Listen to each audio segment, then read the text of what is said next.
உட்காருவாங்க. ரொம்ப சத்தம் போட்டு பேசிட்டு இருப்பாங்க. எங்களுக்கு கொஞ்சம் தொந்தரவா தான் இருந்துச்சு.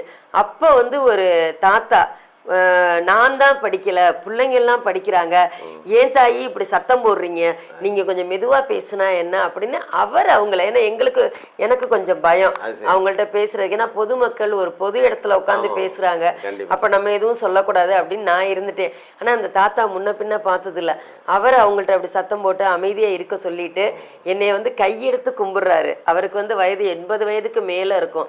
நடக்கிறதே கொஞ்சம் மெதுவா தான் நடக்கிறாரு. கையெழுத்து கும்பிட்டுட்டு, ஆத்தா என் கையில வந்து பணங்காசு இல்ல, நீ வந்து கோயில் வாசல்ல உட்காந்து நீ சொல்லி கொடுக்குற, நீயும் தெய்வம் தான், எனக்கு நீயும் கடவுளா தான் தெரியுற, என்கிட்ட ஒரு மாங்காய் தான் இருக்கு அப்படின்னு சொல்லிட்டு, நல்ல பெரிய மாங்காய், நம்ம ஊர்ல வந்து இந்த கல்லா மாங்காய், மூக்கு மாங்காய் அப்படி சொல்லுவோம்ல, அந்த மாங்காய் நல்லா நம்ம ஒரு கையில இப்படி பிடிச்சா பெருசா இருக்கும், அந்த அளவு மாங்காய் என் கையில கொடுத்து, எனக்கு இதான் தான் இருக்கு, நீ நல்லா இருத்தா, உன் குடும்பம்